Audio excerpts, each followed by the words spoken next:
Hello, my name is Nancy Kentish-Barnes. I'm a sociologist and I work in Paris in the Familia Research Group.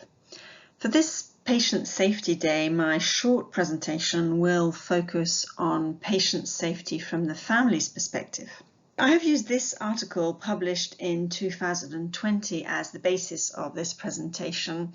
It's a systematic review on the factors that influence family members' perspectives on safety in the ICU. Interestingly, this review is in line with ideas that we've often heard during our many qualitative interviews that we've done with family members in the Familia group. Now, we know that patient safety is often understood by using objective measures, but however, I think that we now know we can better understand patient safety as well as many other topics in the ICU if we take into account patients' and families' perceptions. So if we use more subjective measures, and this is what this paper shows. So families, of course, have a unique role in the ICU. They spend a lot of time watching what's going on. So it really does seem important to take into account their perception of safety and what helps them feel safe. And I think these are two important elements. So the family member's perception of patient safety on the one hand, and on the other, what helps them, the family members, feel safe. And we'll see with this paper and with my presentation that these two elements are strongly linked. So this is the table that resumes the factors important to families in assessing a safe intensive care. So there are 4 factors: family visiting and being close, information and communication, witnessing, caring and being cared for, and professional competence. And we'll see now these 4 factors in a bit more detail. So for the first, family visiting and being close, obviously we know that being at the patient bedside enables family members to observe their relative's condition and to oversee the care that is delivered. And this allows family members to come to their own conclusions about the patient's condition, and it helps alleviate fears that adverse events may happen while they're not there.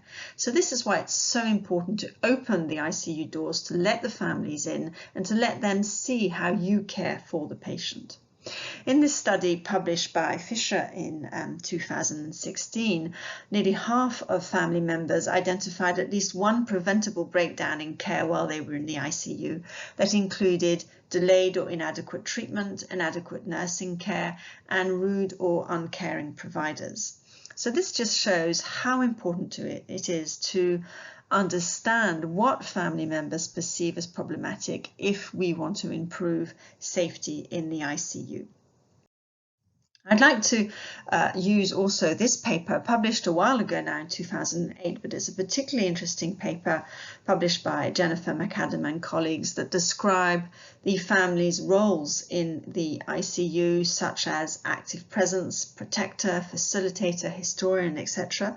And the authors describe how family members perform multiple roles that are often not valued or recognized by ICU clinicians, and they show that if we gave a little bit more support and appreciation of these contributions, it may help promote a sense of belonging in this highly technical environment, and it also, I think, would help clinicians understand their perception of patient safety, especially if we look at roles such as protector and active presence in the ICU.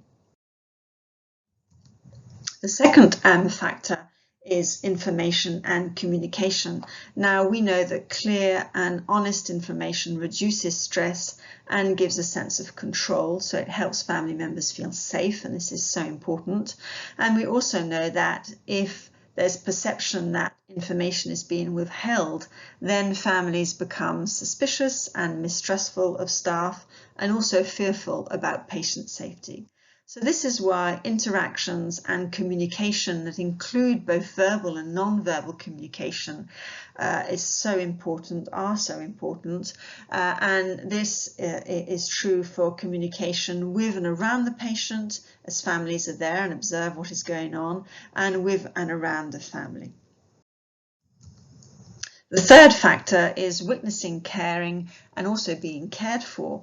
Obviously, the family member's main aim in the ICU is to ensure the best possible care is given. But we also know that witnessing staff who demonstrate responsibility and commitment to the care of patients brings a sense of security to family members. They also say, these family members, that they need clinicians to maintain connections with them on a personal level, so they also need to be cared for. And this interesting paper published in 2017 shows that when a nurse, or maybe when a doctor, explains what they're doing and why, this is perceived as a comfort to family members, and it also allows them to be confident in the care received by the patients, so that they feel trust in the team. They can leave their relative in a safe environment. And the last factor is the perception of professional competence, or maybe the lack of professional competence, because we've seen in our interviews, but others have also shown, that some family members describe how they feel they have to watch over their relative to protect them from errors in care. Some even describe themselves as watchdogs in the ICU, but for others, obviously, witnessing attentive care delivered by skillful professionals really brings comfort once again to family members. So the families are there, they're watching what you're doing, and so obviously they'll perceive when you're doing really well and the patient is safe, and obviously now and again they'll find breakdowns in the patient's safety, and it is important to take this into account. So how can we move on? I think, well, obviously families and patients are able to identify incidents, adverse events, and contributing factors in healthcare overall. So their reports, and maybe more importantly their words, and I think this is important, is how they describe what they've seen, what words they use to describe their experience, and how they perceive what goes on in the ICU can really potentially contribute to the provision of a safer healthcare environment. So it is important to try and think about how we can better involve them in care and research. And this means also that clinicians have to learn to avoid experiencing their feedback as negative or intrusive, but as something that is constructive. So we know that families really do have a unique knowledge that we researchers and new clinicians should maybe better use to improve patient safety, as well as the family's sense of safety, as we've seen that these are two elements that are strongly linked in the family's experience. And so as the status of expert patients exists, I think maybe we need to develop a new status for family members who would like to become expert families or expert family members. And for this, we need to think about how we can work with them and who we can work with, how we can maybe train them also to become family experts. And I think there are two domains in which families could really help us. One is that families could become a resource to improve the care environment, and two is that the family could work with us as co-researchers to improve evaluation and research. So definitely partnership and co-constructions are key words that really need to become a reality if we want to improve the patient safety in the ICU. We really do need to recognize each person's expertise, and this includes obviously clinicians' expertise, patients' expertise, and also the family's expertise. Thank you very much.